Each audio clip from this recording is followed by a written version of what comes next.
প্রতিদিন এখানে প্রায় ৩০০ মানুষের পাত পড়ত। ৫ টাকায় এক থালা গরম ভাত, ডাল আর একটা ডিম। এটাই ছিল রিক্সা চালক, দিনমজুর আর বিশেষ করে সেই সব অসহায় দৃষ্টিহীন মানুষদের কাছে বেঁচে থাকার সঞ্জীবনী। আজ ৩ দিন ধরে তারা ক্যান্টিনের দরজায় আসছেন আর খাবার না পেয়ে ফিরে যাচ্ছেন এক বুক শূন্যতা নিয়ে।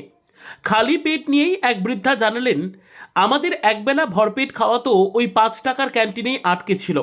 এখন শুকনো মুড়ি চিবিয়ে বা না খেয়ে দিন কাটছে।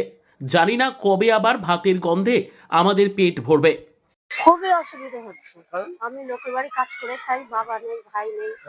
আমি খাবার নিয়ে যাই এখান থেকে, আমার মা আমি দুজনেই খাই। এখন রোজ আসছি, রোজ ফিরে যাচ্ছি। কোনোদিন মুড়ি খাচ্ছি, কোনোদিন না খেয়ে আছি, এরকম করে দিন কাটাচ্ছে। অনেকেই ৩০০ লোক আছে এখানে। এমনই লোক আছে যারা হাঁটতে পারে না, লাঠি নিয়ে আসে, তারাও এখান থেকে খাবার নেয়। চোখে দেখে না, তারাও এখান থেকে খাবার নেয়। এ পাচ্ছে না, এই একটু পরেই সব আসবে, এসে সব ফিরে যাবে। এরা আমাদের খুবই সাহায্য করে। ৫ টাকার এরা খুবই ভালো।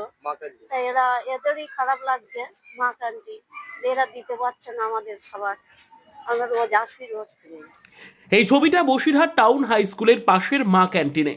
গত ১১ই মার্চ বুধবার থেকে আজ ১৩ই মার্চ টানা ৩ দিন ধরে বন্ধ মুখ্যমন্ত্রীর স্বপ্নের প্রকল্প মা ক্যান্টিন। ইসরায়েল ইরান যুদ্ধের প্রভাবে আকাশ ছোঁয়া এলপিজি গ্যাসের দাম আর তীব্র সরবরাহ সংকটে আজ এই পরিস্থিতি। আর এই সংকটে চিন্তায় পড়েছে প্রান্তিক মানুষজন, যাদের কাছে এই ৫ টাকার ডিম ভাতই ছিল বেঁচে থাকার একমাত্র অবলম্বন। আসলে পেটের জ্বালাটা বড় কারণ। সুপারভাইজার সুনন্দা পূজারী ও তার ৪ সহকর্মী প্রতিদিন ক্যান্টিন খুলছেন ঠিকই, কিন্তু উনুন জ্বালাতে পারছেন না, কারণ গ্যাসের দাম দ্বিগুণ আর যোগানে টান পড়েছে। বিকল্প কোনো জ্বালানি নেই।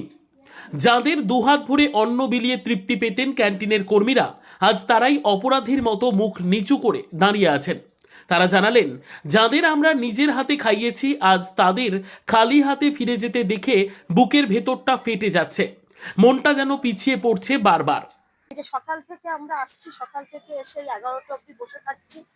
থেকে গ্যাস আসলে রান্না হবে, গ্যাস না আসলে রান্না হচ্ছে না। কত মানুষ ফিরে যাচ্ছে, যারা গরিব মানুষ, অসহায়, এই ভ্যান ট্যান চালায়, ভিক্ষা করে, তাদের জন্যই তো মাননীয় মুখ্যমন্ত্রী এটা করেছেন। এবার এই পরিষেবাটা আমরা ঠিক মতো দিতে পারছি না, এটাও খুব বাজে লাগছে। বারবার তাদের যতক্ষণ স্যার গ্যাসের না হবে ততক্ষণ তো আমরা কিছু বুঝতে পারছি না। বিশ্ব রাজনীতির মার প্যাচে অসহায় অবস্থা সমাজের একেবারে শেষ সারিতে থাকা মানুষগুলোর। যত দ্রুত সম্ভব প্রশাসনিক উদ্যোগে এই গ্যাস সংকট মিটিয়ে পুনরায় অন্ন সংস্থানের দাবি জানাচ্ছেন শহরবাসী। কারণ ওই ৫ টাকার ডিম ভাতই হাজার হাজার মানুষের বেঁচে থাকার লড়াই। Bureau report, digital news Bangla.